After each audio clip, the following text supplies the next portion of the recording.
and with, yes, You the go ahead, mix, sir. Yeah, go ahead, sir. yeah, the flow of the liquid in the small scale and the big reactor basically has to be same. The properties have to be same: density, viscosity, rheology, mixing time, and so many things. As you talk about, you'll come to know they have to be identical. Then only you can expect that the two reactors, the performance of your cell will be similar in two reactors. Next one, please. Yeah, one more time. Yeah, one more time. Yeah, as you can see, if as I mentioned to you, just to give you a visual, if you have a cylindrical vessel, your scaled up vessel cannot be a vessel where you have a conical bottom, So it is not acceptable, You have to be very careful. There's the first lesson in the scale up. You cannot do this kind of a transfer, One more time, click, please. Yeah, so this is not permissible. Yeah, go ahead. So how do we ensure that the two, click one more time. Yeah, how do we ensure that the two reactors are basically similar in kind of a dimensions? So generally we look at the height and the diameter. So height and the diameter are ratio of the small scale and the big vessel has to be same. Click one more time, please. So the model and the prototype, the height to diameter ratio has to be same. That's the first requirement for the scale up and to maintain the geometrical similarities in the two vessels. Then only you can expect that the culture will be hopefully behaving identically in the two scales of the bioreactor. Next one, please. So not only the vessel, you have to go in meticulous detail for the impeller also, like diameter. This is the impeller. This is a flat blade turbine impeller, as you all know, maybe, hopefully. So this is the diameter of this, and then height of the liquid in the bioreactor, height of the tank, and so many things. So these all ratios have to be compared for the small and big scale vessel. And then basically, you have to ensure that they are identical. Only then you can expect the performance of the cell identical in the two scales of the bioreactor cultivation. So this is to be checked and ensure that these height of the tank divided by diameter of the tank of the small vessel is equal to height of the tank and diameter of the larger vessel. Diameter of the impeller to diameter of the tank in the small vessel is equal to diameter of the impeller and diameter of the tank at the larger vessel. Height of the liquid, even this is important because if the height of the liquid and diameter of the tank, this ratio is not equal, then basically you have a kind of a different air blanket over the two reactors, and that will change the oxygen transfer characteristics, and you may not have the identical performance in the two reactors. So the point here is you have to be meticulously comparing the two ratios of the small and the big scale bioreactor. Then only you can expect the performance of the small scale reactor to be equivalent to the scaled up reactor. Next one, please. Yeah, so as I mentioned for the reactor, likewise the diameter of the impeller, diameter of the tank, height of the tank, height of the impeller of the model. Model means a small scale reactor and prototype means big scale reactor. So these are to be compared and they have to be kept identical. Next one, please. Yeah, so like this is what is there. This kind of a suppose impeller you have, then you have to look at these dimensions and maintain the similarity in the small scale and big scale vessel to expect the same performance in the bioreactor, small scale and the big scale bioreactor. Next one, please.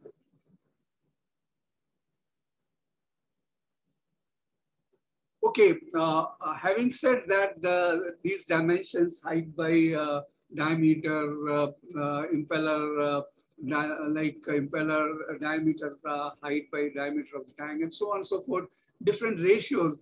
In case they are not equal, if the H by D, like height of the tank divided by diameter of the tank of the small scale reactor is not equal to height of the tank and diameter of the tank of the prototype, then if these are equal, then basically it is geometrical similar.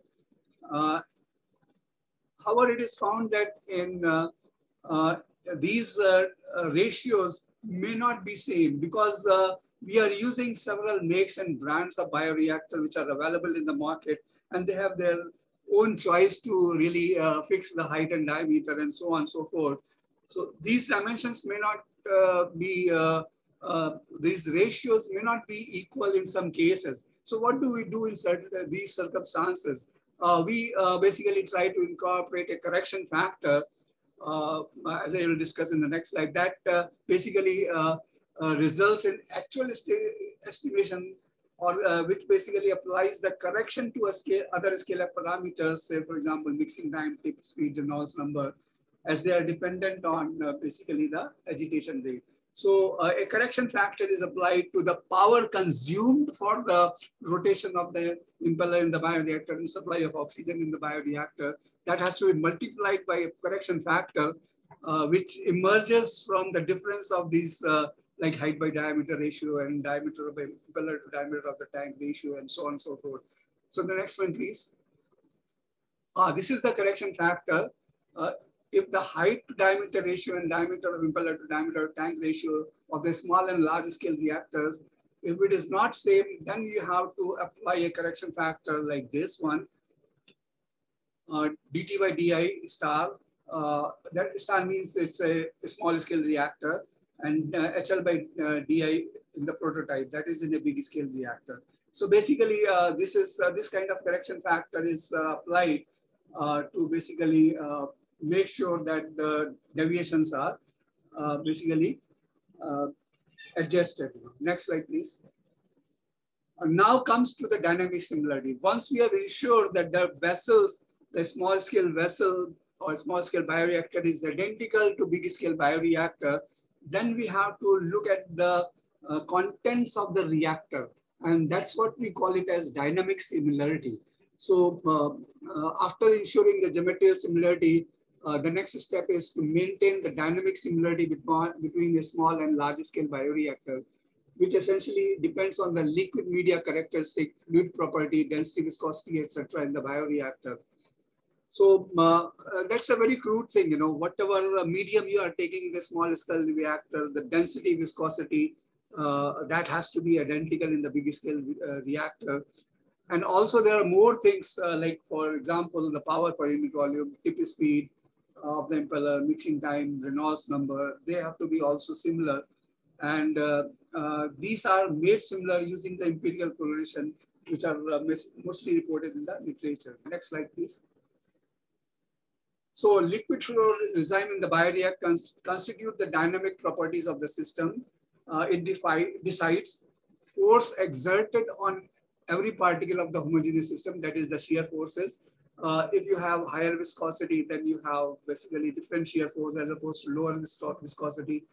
Path traveled by every fluid particle in the system, that also is captured by basically the rheological characteristics of the broth, and that has to be similar in the two scales of the bioreactor. Gas and nutrient distribution means your nutrient availability, the size of the reactor should be such that it should not have any dead pockets. In the small scale reactor, there may not be dead pockets, but in the big scale reactor, as the size increases, the agitator may not be really able to mix the contents of the reactor in a perfect manner, and you may be having dead zones, you know. So that has to be ensured that this is not happening, you know, and then only you can expect that the culture will behave identically in the two scales of the bioreactor. So the geometrical similarity is assessed by the geometry of the system, nature of the fluids and medium, and essentially the operating condition, that is agitation speed and the gas flow rate.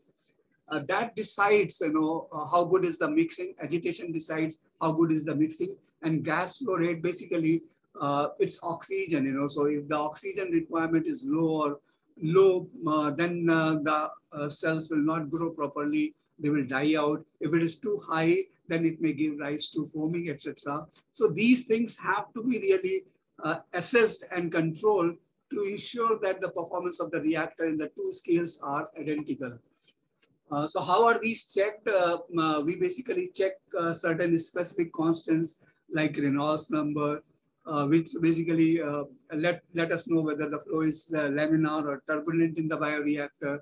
The power number, basically, which captures how much is the power requirement uh, uh, in the gas condition and ungas condition, and whether the two power requirements in the small scale and the big scale reactors are identical or not.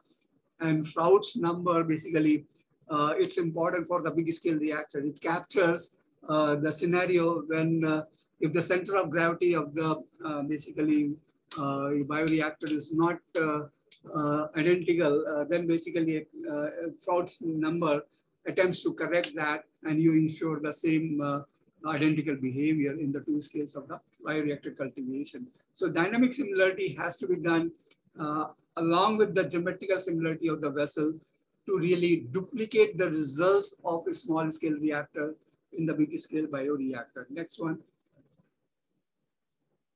Yeah, so what I'm trying to say here, let's say that A is the fluid behavior, or you can see the bubbles and the medium in A.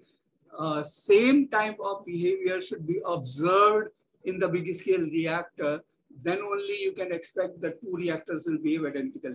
If you have lower mixing, then you'll have kind of some kind of basically vacuum trap type like this, or dead zones where no mixing is happening, and things like that. So depending upon your aeration and agitation speeds, you can have, you might have dead zones, and that is a no-no in the scale up. If you have something which is in between like these A and B, then you cannot expect the same behavior or culture in the two scales of the bioreactor cultivation. So ideally, whatever flow rates of air, whatever rheological properties, whatever mixing time, or whatever your tip speed, etc., you have in the air, if it is looking, if you take a picture of that, and if you look at it in a microscopic manner, then basically the two should look alike. Then only you can expect that the basically identical performance with the cells will be there in the two scales of the bioreactor. Next one.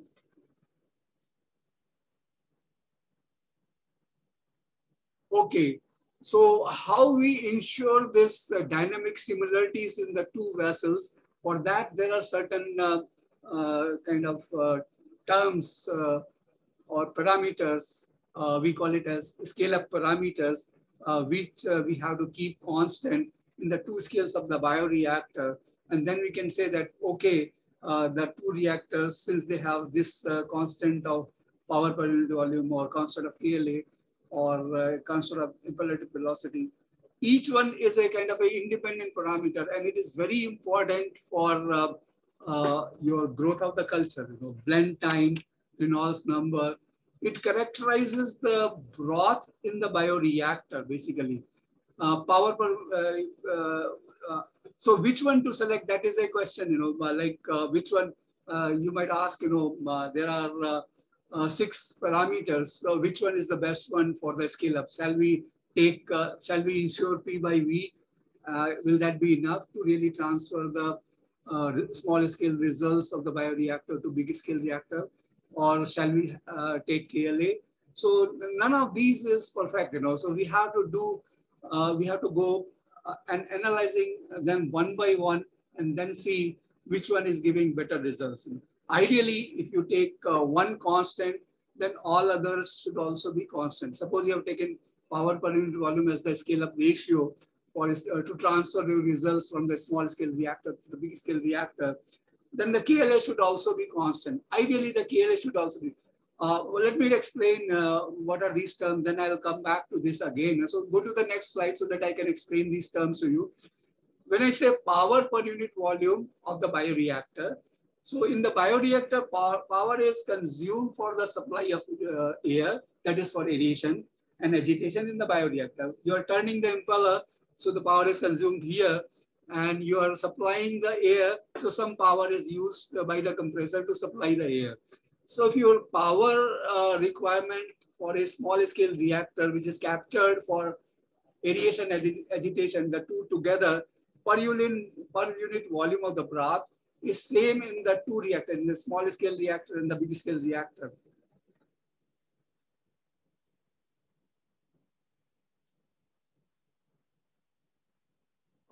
There is a question, it says that softwares are there. Indeed, the calculations are not difficult, so you don't need to take the help of the software, because software is a black box. You input your values and you get something, you don't know what is happening in the background. So it's a good idea that you know what is happening in the system and you do the things intelligently. So I would not suggest use of the softwares. The calculations are very simple. As I go along, I'll just explain to you how to do the calculations. And if you are really a serious kind of a user, you might come back to me and then I can help you out in the calculations, and that's not difficult. So the bottom line is it's not a good idea to use a software. I discourage, even for example, MATLAB, it's not a good way to start modeling with MATLAB, because everything is in background. You don't see what is happening inside the reactor.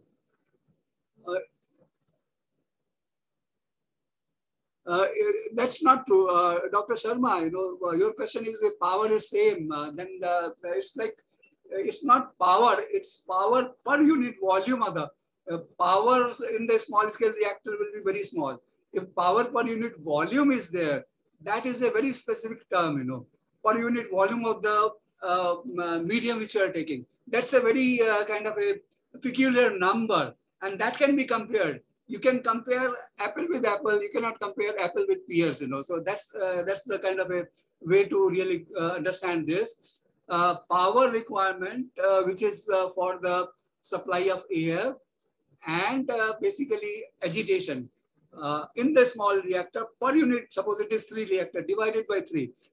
If it is 20,000 reactor, whatever is the power required to really supply the aeration and agitation divided by 20,000. So that number, that has to be really compared. That becomes the scale-up criteria. And as I said here, assuming same power in a small and big reactor will imply that growing culture we experience the same oxygen supply and rheological conditions in the 2 scales of bioreactor, thereby leading to same physiological condition and growth in the 2 scales of the bioreactor. It's a one way of really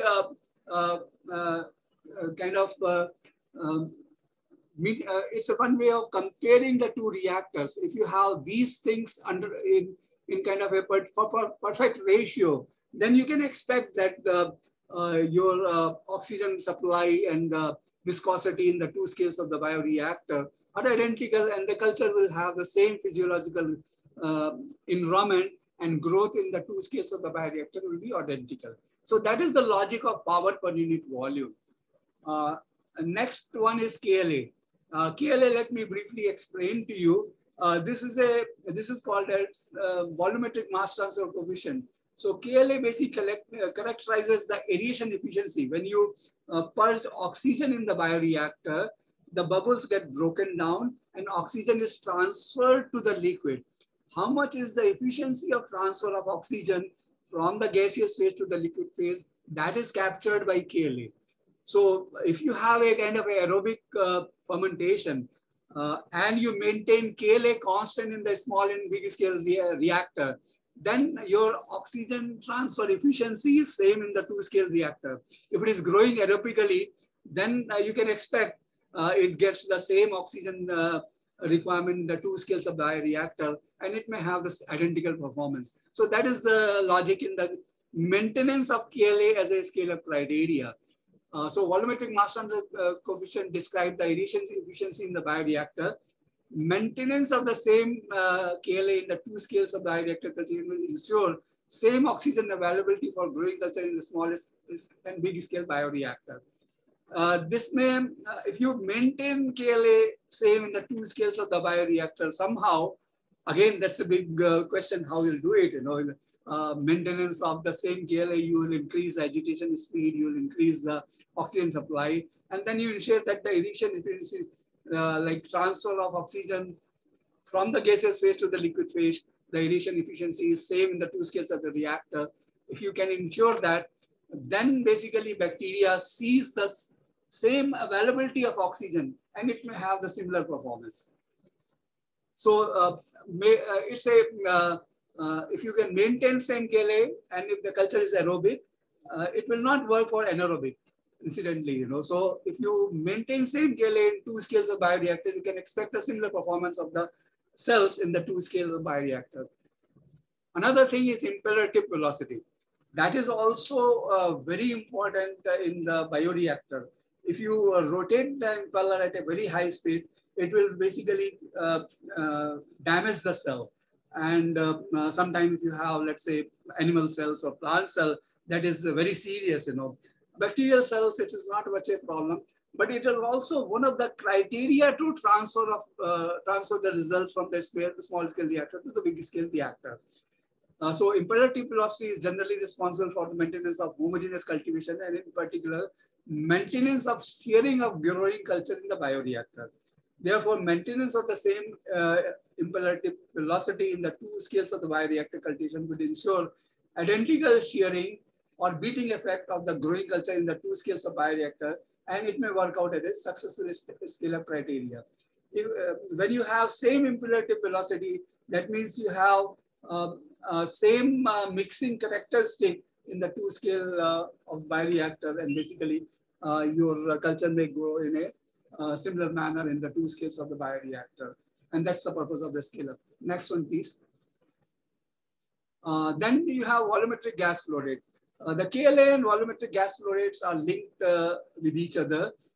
So maintenance of the same gas flow rate per volume, like equal volumetric flow rates of the air supply in the small and the big scale bioreactor will ensure same air flow rates in the two scales of the bioreactor cultivation and lead to same availability of oxygen to the growing culture.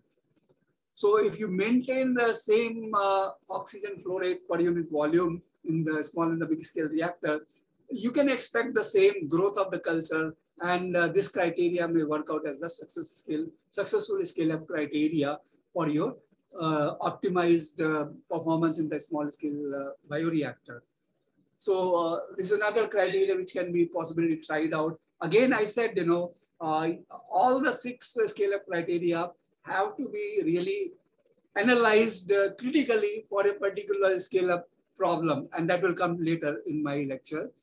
So the next one is blend time. The blend time is nothing but a mixing time. If you have, like we define it, suppose you put a droplet of a liquid of the, or droplet of the broth of the same density and viscosity in a bioreactor, whatever time it takes, that is what is the mixing time. So the same, if you have the same mixing time in the two bioreactors or same blend time in the bioreactor, that means your agitation, air flow rate, and rheology, viscosity, density are more or less same. So you have identical broth conditions, broth and the cultivation condition in the two scales of the bioreactor, and you can expect the same performance. So that is what I mean here.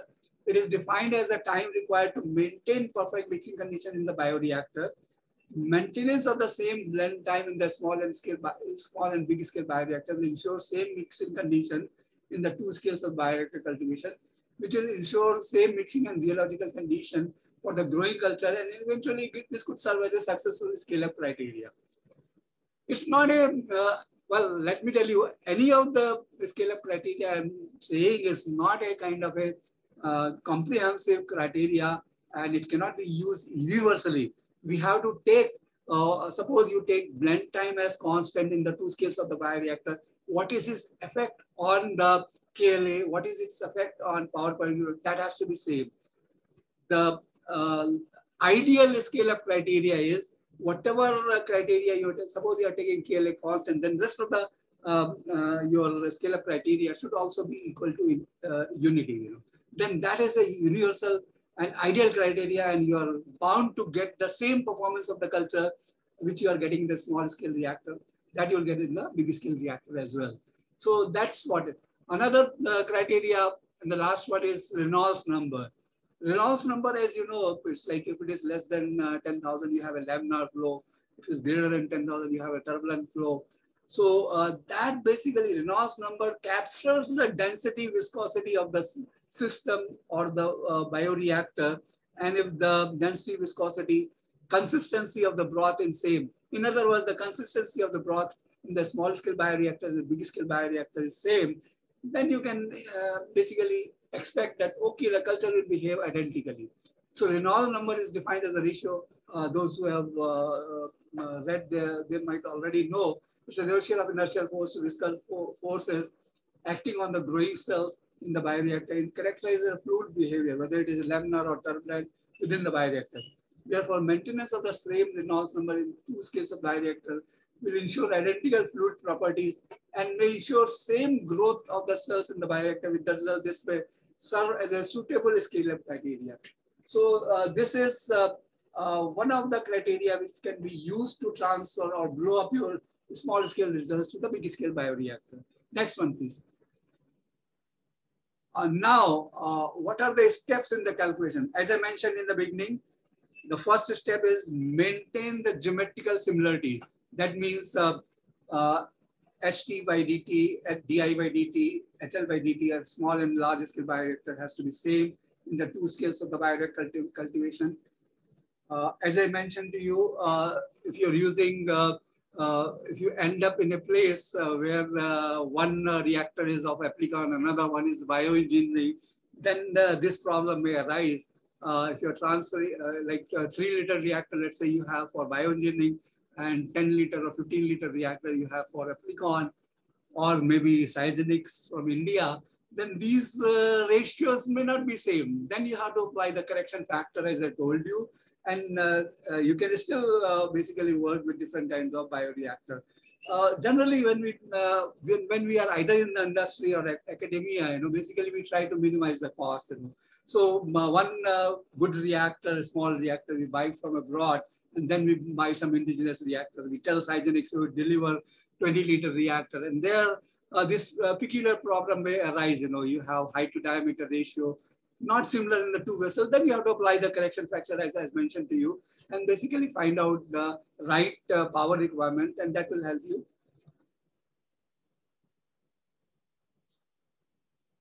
Okay, bubbles. Bubbles. Somebody is asking. Tarun Pant is asking, what is the importance of bubble size? Bubble size basically will be captured in the KLA. Smaller the bubble size, better it is. It will be giving larger KLA values. And in fact, it's not feasible to really look at the bubble size and use it as the criteria for a scale up.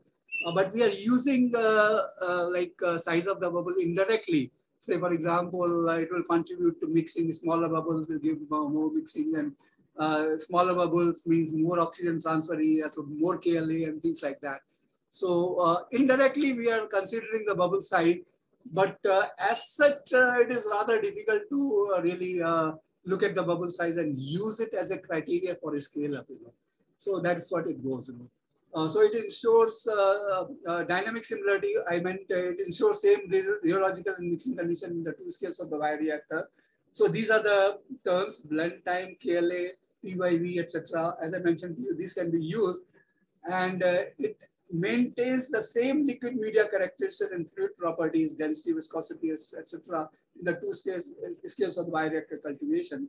And if you really maintain same, then you'll get the identical performance of your culture in the small scale and the big scale bioreactor. Next one, please. Next one, please. Yeah. So this is the way to select out of the 6 scale-up criteria.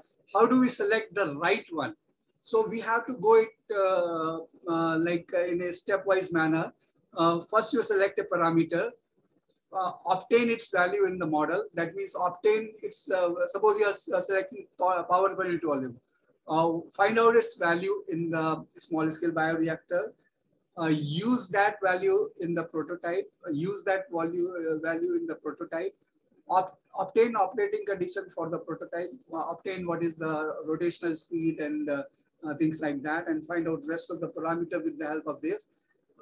Find values of all other parameters in the prototype. Means what is the your tip speed, what is the blend time, everything you find out, and then find out parameter index. Parameter index is suppose you have taken power per unit volume as the scale up criteria. Then what is the ratio of power per unit volume of the small scale vessel and the big scale vessel? That is known as the parameter index.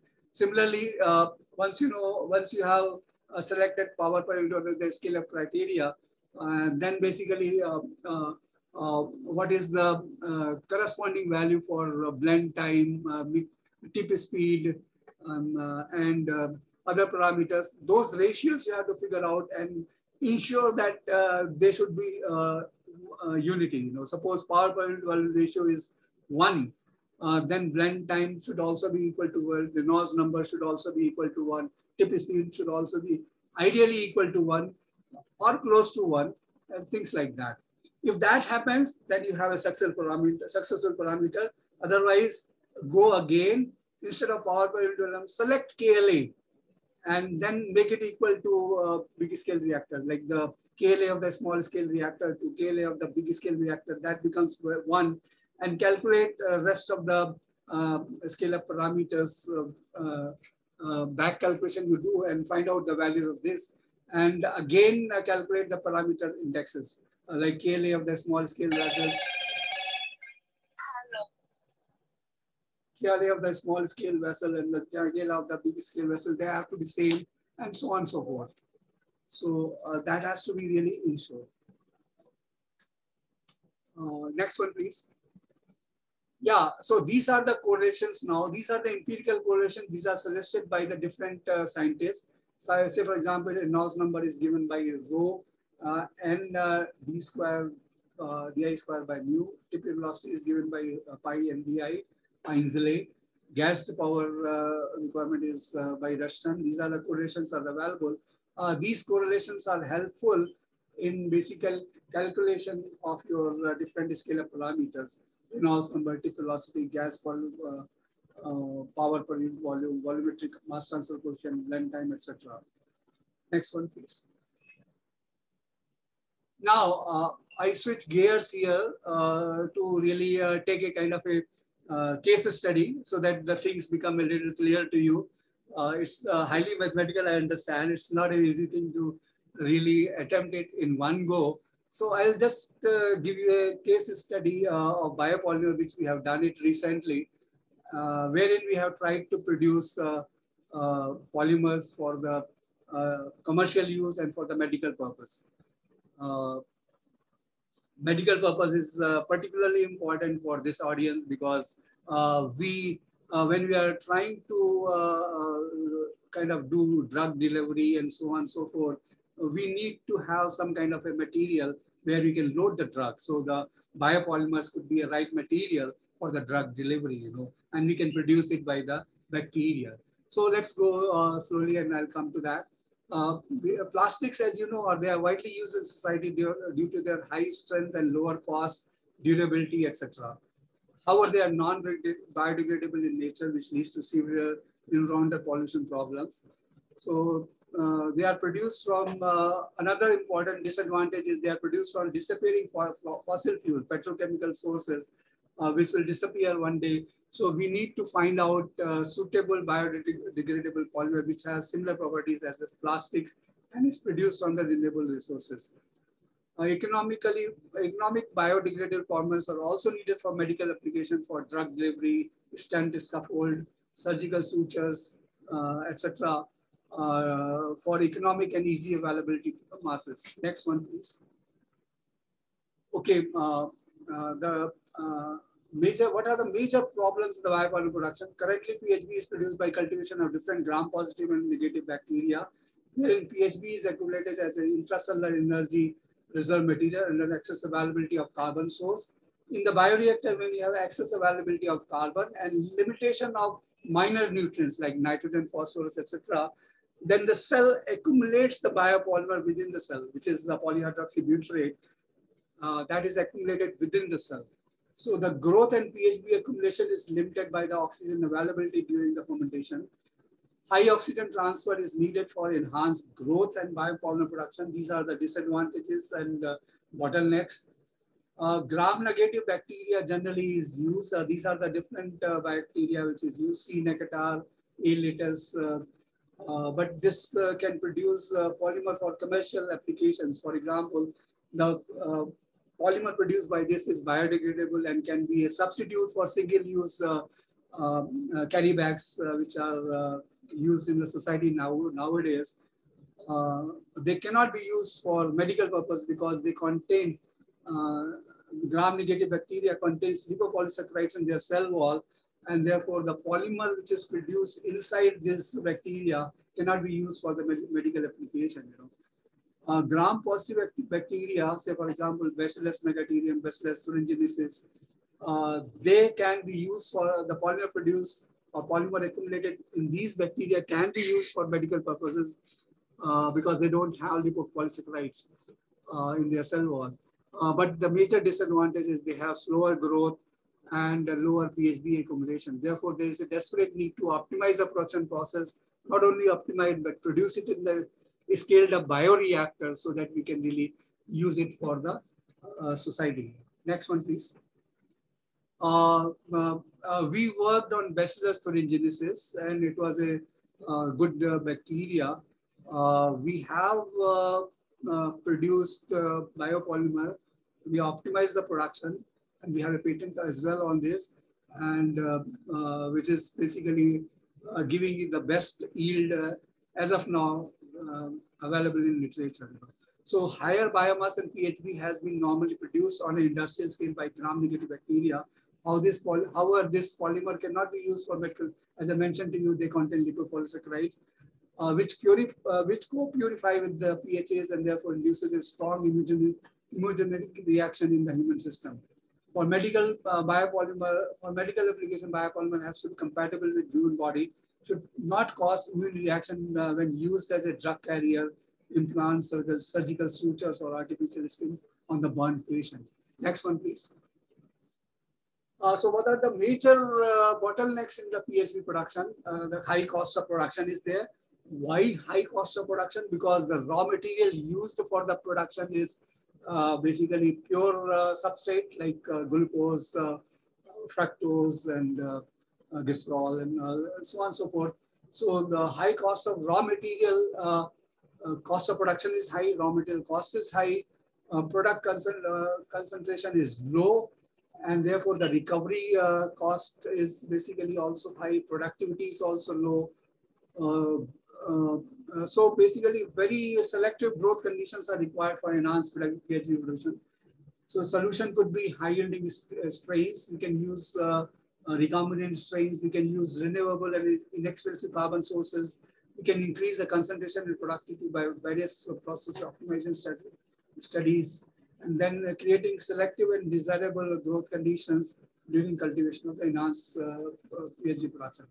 We have a number of reports. If you can, if you go in literature, you'll find so much of kind of literature we have published already in this, and a lot of things is available, which gives you an overview of what is happening in the biopolymer. Next one.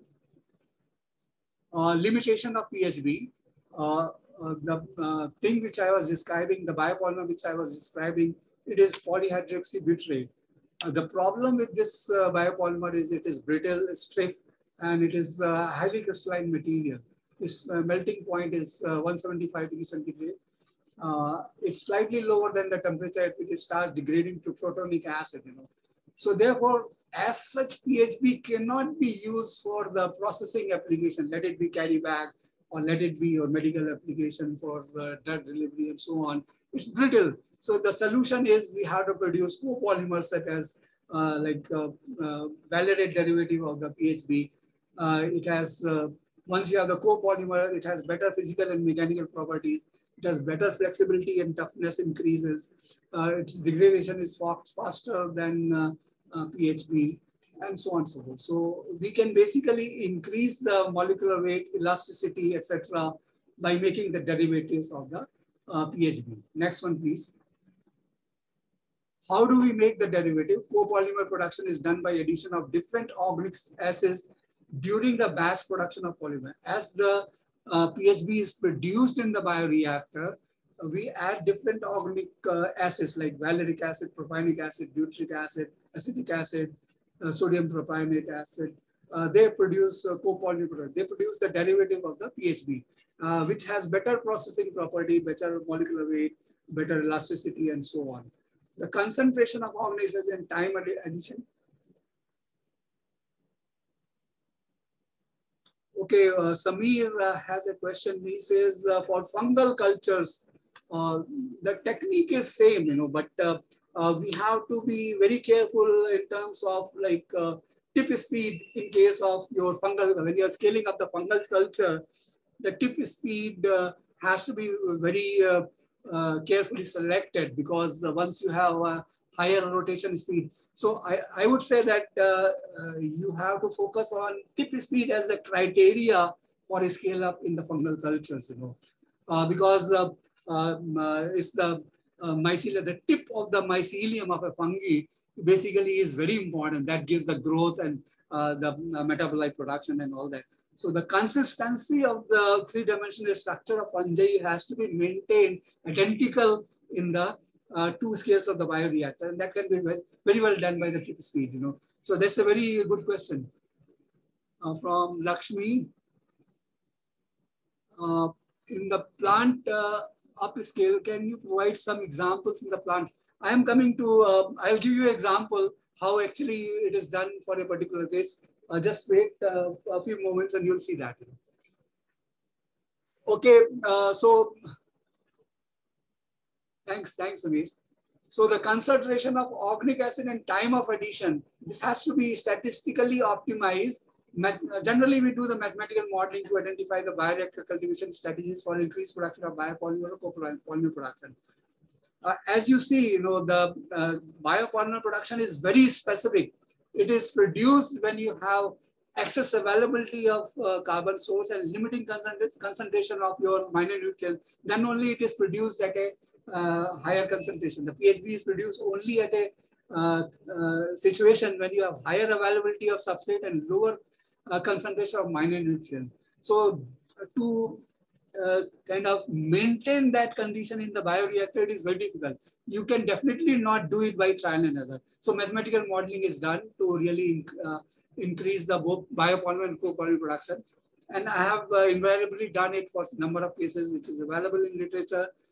Biopolymer copolymer production is intracellular, therefore appropriate isolation and production protocol has to be established, and that goes without saying. Once it is produced, you have to extract every bit of it. Then only you will be working out economics. Otherwise, it is very expensive. The scale up is done to establish the feasibility of mass scale production of biopolymer to facilitate commercialization and use it for societal application. Replacement of single-use plastics or medical grade application. That can be possible once you demonstrate that I can produce the biopolymer in 20,000 liter reactor or even more. Next one. Okay, medical application, just to give a fairly good idea to you, these are the components of the PHA. These are the derivatives of PHA which are used in the scaffold and then cardiac tissue engineering. Since it's a heterogeneous population in the audience, I suppose, so they are more interested on drug delivery and all that. So we are indeed really part of you, and we are working on like side by side with you to produce the material wherein you can use for these good things in the biomedical application, particularly the drug delivery and scaffold and things like that. Next one. Next one, please.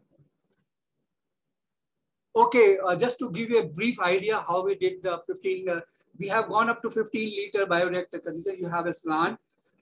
It goes to state class, bigger state class, still bigger state class, and then it goes to, I have skipped a small bioreactor. Sometimes we have a small bioreactor as well.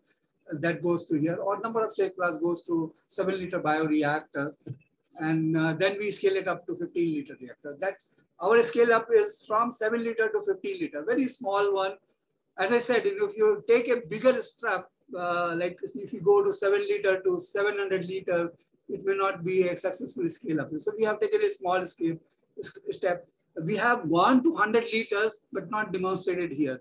The purpose of the kind of presentation will be very well served by showing that how do really we blow up the results from 7 liter to 15 liter bioreactor. This was the median composition. We recently published, we have recently produced a PhD thesis by Sanjay Kumar, and a lot of it is there on the scale up there. Thank you. Next one, please. Okay, once you produce the biopolymer in 15 liter, then we harvest the culture, we centrifuge it out. We have a high throughput centrifuge, and then a smaller centrifuge. Here you have liters of the broth. We take kind of in a floor type batch centrifuge, and then you have your cells settled here, dry it out, powder it, do the treatment, hypochlorite treatment, another treatment, and you have a treated biomass. Again, it goes to soft slate. You have purified biomass. Mind you, you are recovering polymer which is within the cell, so you have to really dissolve the cell wall. Some of it get dissolved here, and some of it get dissolved when you bring it to the soft slate. And then you have a rotary evaporator, and finally the film of polymer comes out like this. Next one.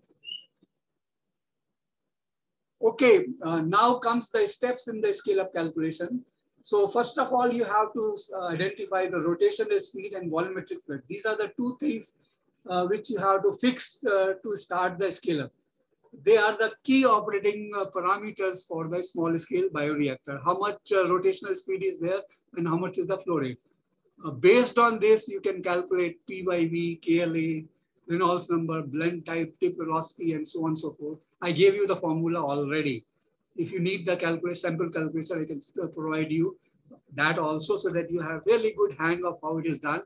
These two components are good enough.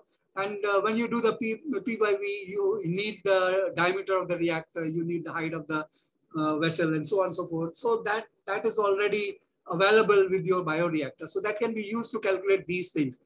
Now, calculation of rotation, with these two things, you calculate the rotational speed for the large scale bioreactor by assuming any of the scale-up parameters, say power volume. You assume that power volume from the small scale reactor and the big scale reactor is same, and calculate what is the rotational speed for the big scale vessel. In the big scale vessel, again, for simplicity, you can take gas flow rate as constant and figure out how much rotational speed is required to maintain same power requirement per unit volume of the broth in the small and the big scale reactor. So here you find out you back calculate rotational speed N from these equality. Power per unit volume of the small scale vessel is equal to power per unit volume of the big scale vessel, and find out the rotational speed. Rest of the parameters are known to you. Once you have calculated this, you can calculate other parameters for the big scale vessel also: power per unit volume, KLA, Reynolds number, blend time, etc. Large scale vessel using the upper calculated value of N and assumed value of Q by V. Once the N by V for the large scale reactor is known to you, once the rotational speed is known to you, Q by V is known to you, you can calculate the same parameters P by V, KLA, etc. for the big scale reactor. Then you calculate what is known as parametric index for each sample scale-up criteria. Say, for example, you have taken P by V constant. So what is the effect of this keeping P by V constant in the two scales of bioreactor?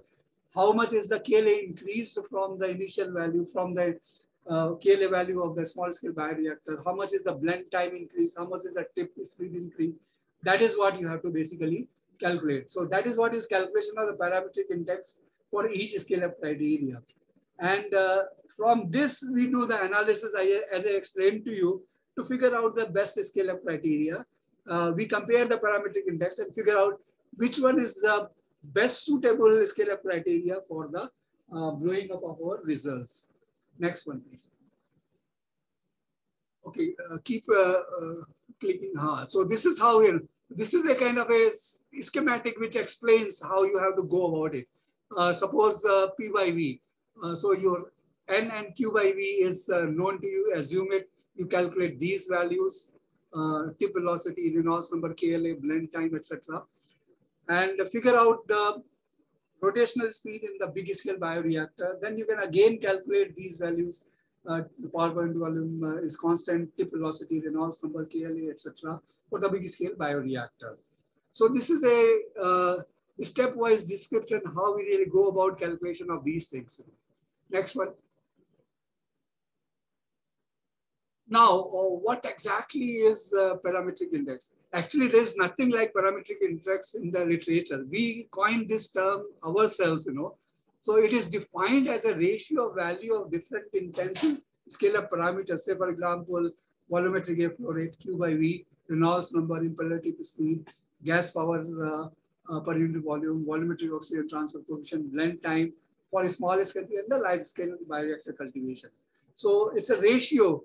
Whatever you have for the small scale reactor, compared to that, how much increase has happened when you have blown up your result to big scale bioreactor. So that is what is the ratio of the scale up criteria for the small scale vessel and the big scale vessel.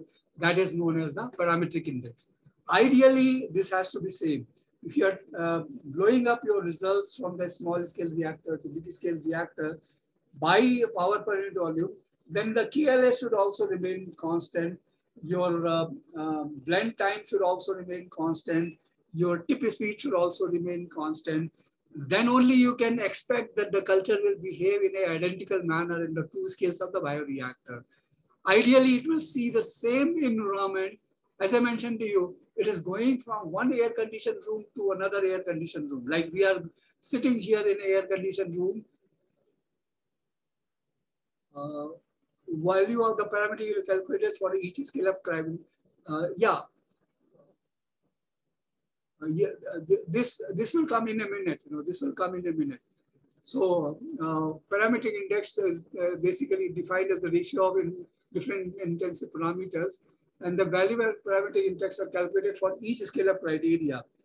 When I say value of parametric is calculated for each scale of criteria, so parametric value is like this.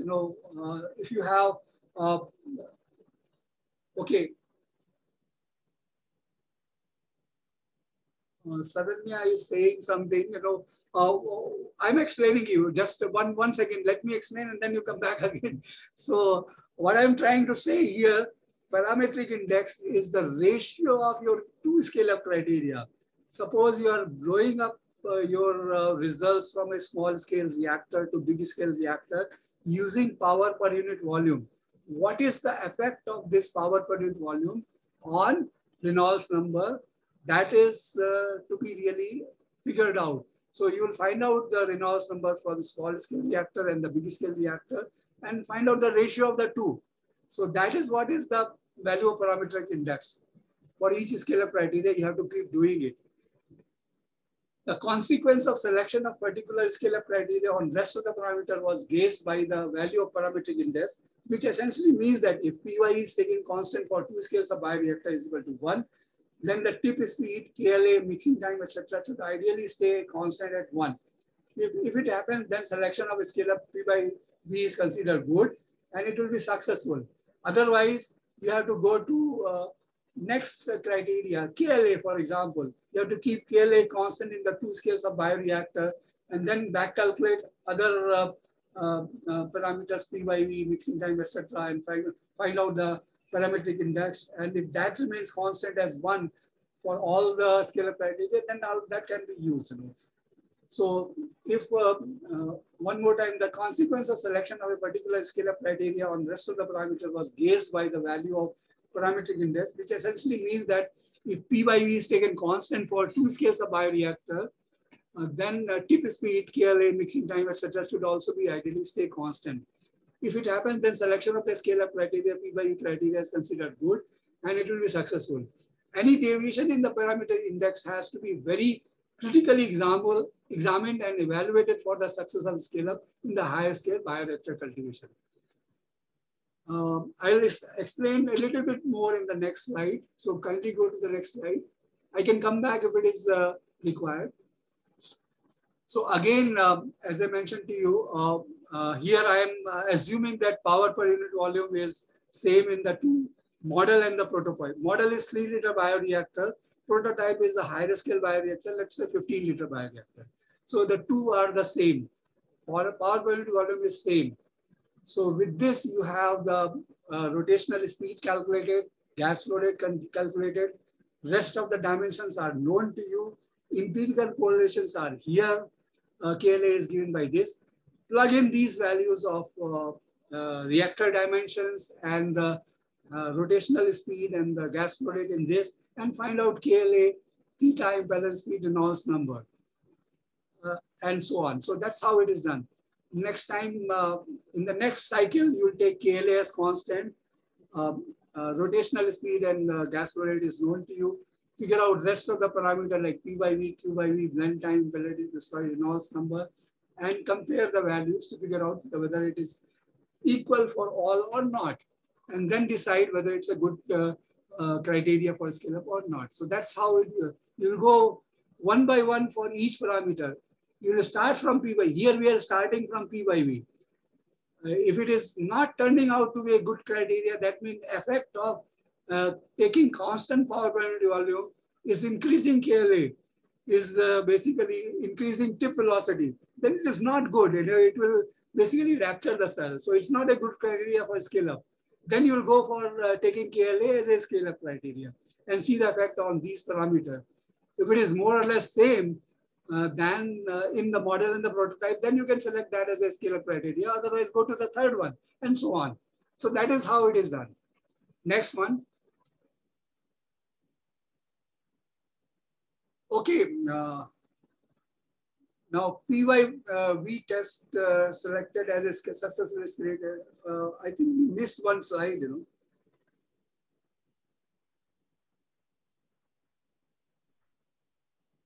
This one is empty. One slide missing. One slide is missing. Next one. Yeah, so I think in between, so like the content is missing on this slide actually. You are not able to load that? There was one slide in between, with different graphs. Go back.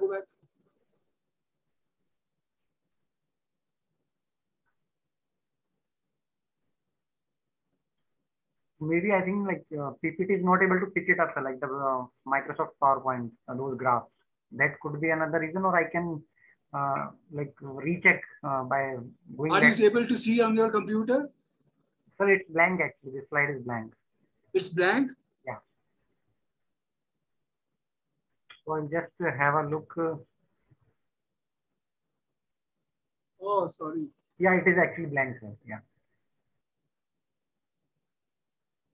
I can try to load it, how to do it? So like then you have to share from your side, sir, actually. I have to stop it, and from your side you can share that. Okay. Do that kindly. That's very important slide. Okay, so I will stop share, sir. Maybe you can share from your desktop. Yeah, I'll do that. Kindly let me know how to do it, and I will do it. Like there is a green button on the screen of this Zoom meeting. So you can click on that first. Share screen? Yes, sir, share screen. Okay, now? And then it will open up like that PPT if you have put it on the desktop.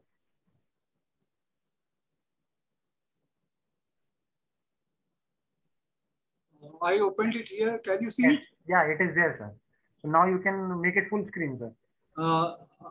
Is it visible to everybody? Yes, sir. Yes, sir. Okay. Very good. Thank you. So here you can see, in this particular slide, I am trying to show in the first one here, I am trying to show that I have taken P by V as a scale-up criteria. So essentially P by V is 1 here. When I calculated the Q by V and KLA, NRE from the different equations, as I showed you earlier, then these values come as 1.16. The ratio, that is what is parameter index. PG by V for the small and the big scale reactor is 1. When I back calculated Q by V for the small and big reactor and found out the ratio, it was 1 again. For KLA, it was 1.16. And for Reynolds number, it was 1.42. And for blend, for tip speed, it was 1.182 and 1.1. So effect of constant power per unit volume on the rest of the parameter is very well visible over here. Similarly, it is a good criteria. We have selected it. I'll come back to this why we selected it. But we have not stopped here. We have taken as KLA as a scale-up criteria and see how it is affecting other criteria, power per unit volume, Q by V, tip speed, blend time, etc. So you notice here, when I take KLA as the scale-up criteria, the Reynolds number is increased to 1.384. Okay, and rest of the parameters are okay. And the basically power per unit volume is also reduced, So this is a kind of a drawback, like if the Reynolds number is increased, how the viscosity will increase in the bigger bioreactor. You can imagine it will be 1.3 times that of the Reynolds number in the big reactor will be 1.3 times as that of the small reactor. So it will definitely give more turbulent condition, and that may not be good for the cell, and cell may change its behavior and it may not produce the desired product. So that's why we have rejected this. Similarly, P by V is lower. So this also again reflect in so many ways in the bioreactor, like power per unit volume is low. Maybe the your tip speed is reduced or something happened, and this because of these two reasons, like the NRE is increased significantly and PG by V become low, we rejected this criteria. Rest of them are okay. When we have blown our scale up based on KLA, then basically these are the consequences. You can see it all over here. Similarly, when we used tip velocity as the criteria. So here the dark one is the desired value of the, like the value of the tip velocity in the small scale reactor. The light green is the value in the big scale reactor. So that is how you have to see, in this tip velocity is the criteria. So they are more or less same. So NRE is increasing, blend time is increasing. So that's again not a good, good idea to increase the blend time and Reynolds number, and basically P by V is reduced. So these three things are not favorable. That may give some unpredictable behavior of the culture broth in the bioreactor, and the cell may not behave identically. Similarly, when we take Reynolds number as the criteria for a scale up, Reynolds number is same in the small and the big scale vessel. So the dark one is the 3-liter Reynolds number, light green is the your 15-liter bioreactor Reynolds number. They are same, identical. So you have one, and these two are equal. Now you can see, the tip velocity is reduced, and here the blend time is slightly increased. Power per unit volume is drastically reduced. So power per unit volume is drastically reduced. That means it will have some major effect on either the your agitation speed or gas velocity, and that's what basically is captured in P by V. So that will have the KLA value is decreased. So we cannot tolerate reduction in KLA values. Aeration is very important for the growth of the culture, and that is become 0.65 in the big scale vessel. It cannot be tolerated. So therefore, this is a no-no. We cannot basically afford to have lower oxygen transfer rate or lower efficiency in the big scale reactor. So you see the effect of Reynolds number on rest of the scale up parameter, and you can have an overall picture of the entire your bioreactor in the big scale fermentation. So based on that, you can comment KLA is reduced. No, it's not. I cannot accept that. So this is rejected. Similarly, here mixing time is the criteria for a scale up. So basically, this is constant mixing time is the criteria for a scale up. So here you have more or less same. This has increased KLA 2.05. KLA is significantly increased. Power is increased. Power per unit volume is increased 3 times. So my increase in power per unit volume will basically translate into increased rotational speed or airflow rate. So in the big bioreactor, you cannot tolerate increased flow rate of your air or increased rotational speed. So this is also rejected. So here you can see in the case of power per unit, mostly it is 1, except a little bit Reynolds number. So we can accept this as the reasonably good scale-up criteria as opposed to rest of them. So that's what I am saying in the next slide here.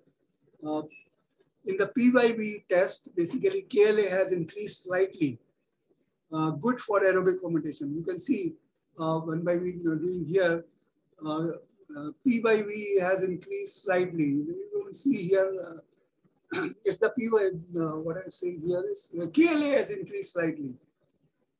KLA has become 1.16. In the big scale vessel, KLA is 1.16 times the small scale vessel, which is not a bad idea because increased oxygen transfer will only help the culture to grow and produce more of the product. So it's okay,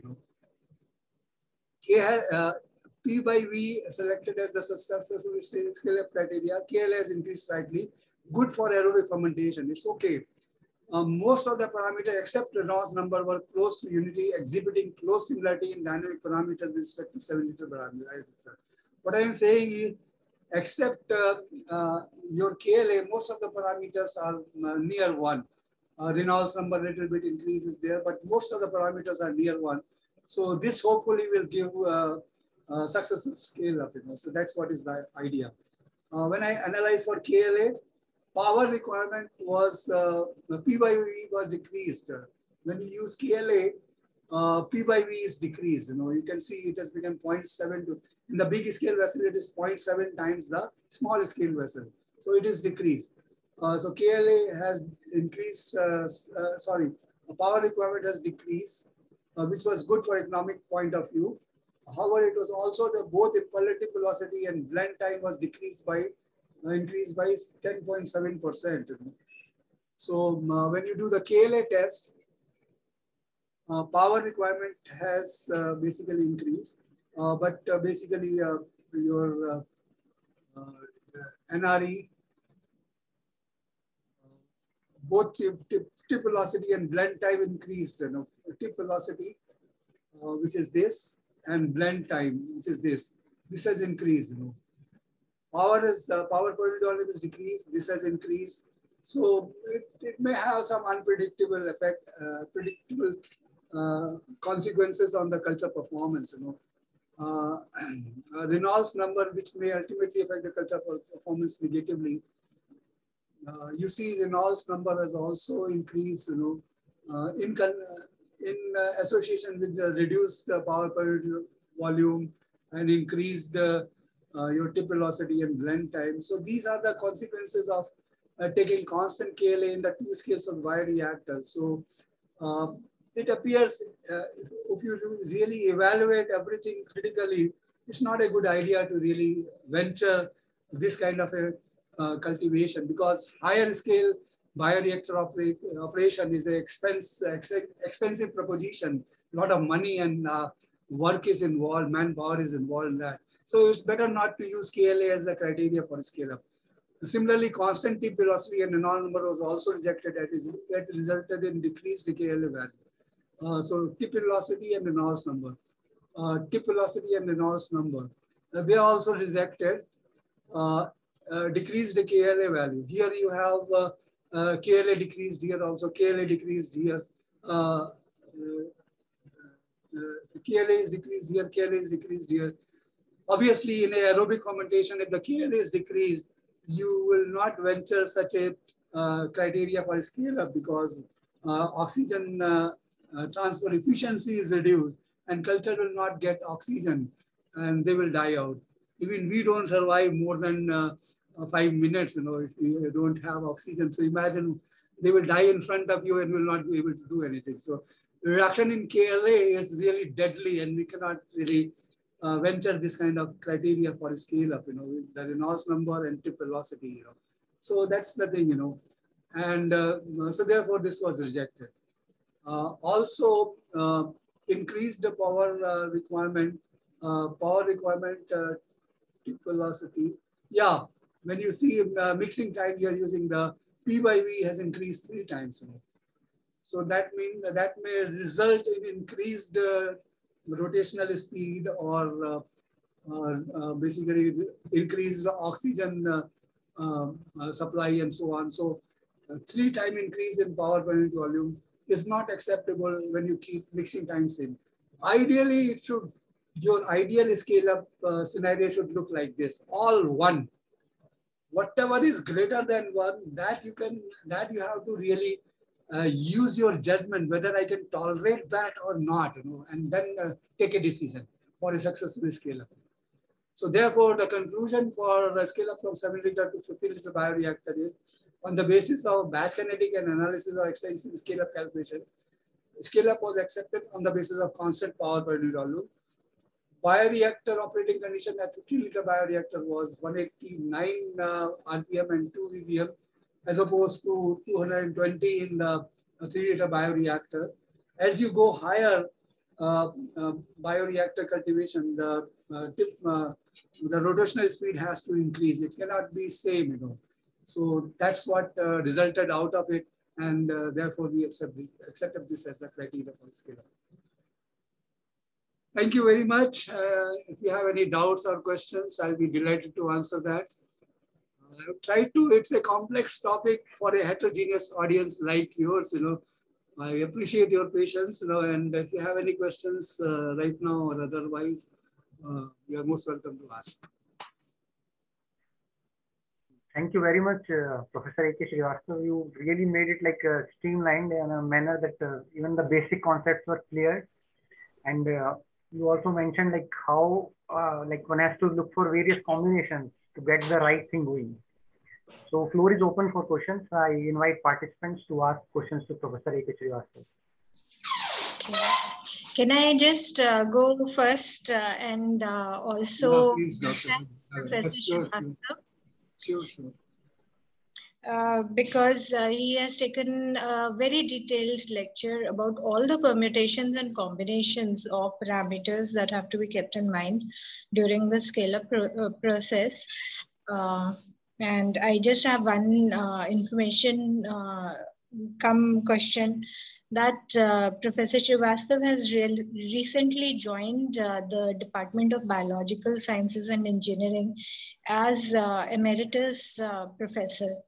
So, sir, we welcome you to the department, and also we would like to know that how will you be continuing? What will you be doing any specific changes? Outlook for research? What are your plans for your research in the BSc department?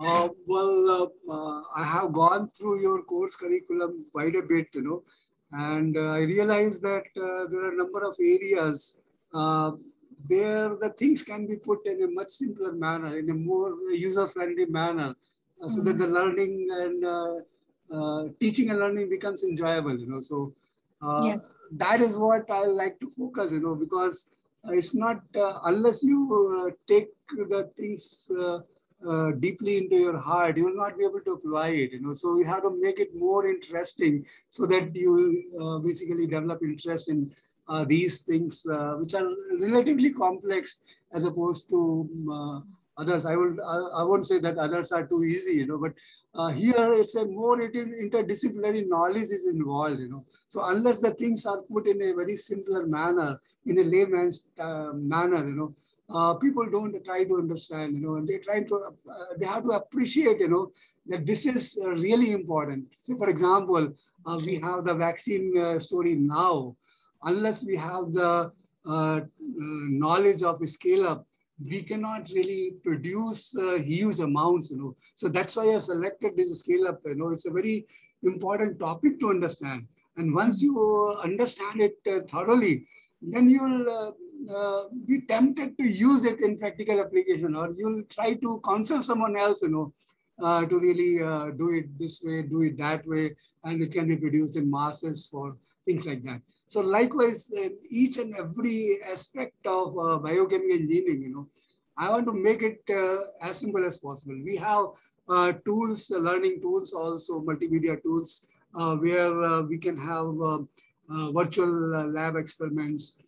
We can have kind of tutorials to really go out of the way to really help them out. If it is not, concepts are tough, I appreciate, but we'll try to go more in a kind of an interactive manner so that it becomes more, learning become more easy and they're able to apply it in real world situation. Yeah, I think that I'm so happy you feel like that. And we'll be sure to take inputs on the curriculum we are still designing for NSUT. We'll be sure to take your inputs on that. Yeah. Sir, there is a question from a student Tarun Pant. He wants to know how we maintain the flow behavior as if this Reynolds number increases. It's not, can you just say it loudly? How we can maintain the flow behavior as if the Reynolds number is increasing? Or like when Reynolds number increases, like how to maintain the flow behavior? If the Reynolds number is increased, how to maintain the flow behavior? Yeah. If the, actually, it's suppose we are doing the scale up with respect to power per unit volume and the Reynolds number is increasing, we better not go for that scale up criteria, Instead, we can use Reynolds number as a criteria for a scale up and maintain same Reynolds number in the small scale and the big scale bioreactor, and then see how it is translating to the other scale up criteria, whether the tip speed is increasing, whether the your blend time is increasing. So we have to go backwards. We have to keep Reynolds number same and then basically go for the rest of the criteria and compare whether it is feasible to do it. So there is another question from Lakshmi Shanmugam regarding some examples with respect to plant upscale. Say that again, please. Some examples are with respect to upscaling plants. Like in the plant cell culture system? Yeah, plant cell culture. Yeah, plant cell culture systems are very shear sensitive, and we have actually gone up to 100-liter bioreactor in the plant cell culture system. So we cannot use flat blade turbine impeller there. We have to use centric impeller. That is point number one. And the speed, the tip speed has to be very low in case of plant cell culture. Otherwise, a minor damage in the plant cells basically will stop the fermentation altogether. So there is a possibility. We have to really go for tip. We have to focus more on shearing as opposed to anything else. We don't bother about power per unit volume. We don't bother about tip velocity. We do bother about tip velocity. We have to really forget about the power per unit volume and blend time and all that. Tip velocity is very important for that. So that has to be maintained, and we focus our calculation based on tip velocity, and the scale up will be successful. We have gone up to, we have produced the Agathis culture in 100-liter bioreactor. It was quite successful. We have done it for 100-liter bioreactor, and it is possible, which is a kind of a people say that plant cell cultures are very unstable, but we have gone up to 100-liter, and it is possible to scale it up. Okay, sir. Like there are no more questions, so I would like to again thank you, sir. And like your talk was apt with respect to the current scenario in the country where like we are having shortage of vaccines. So I think more of scale up is required, and this fits in so well in the current time that the importance of scale up is very, very important in certain situations which we are facing today. So thank you so much, sir, for such an informative and very you can say from basics to advanced level how to achieve the product. This talk really made it clear, sir. Thank you so much, sir, once again. Thank you.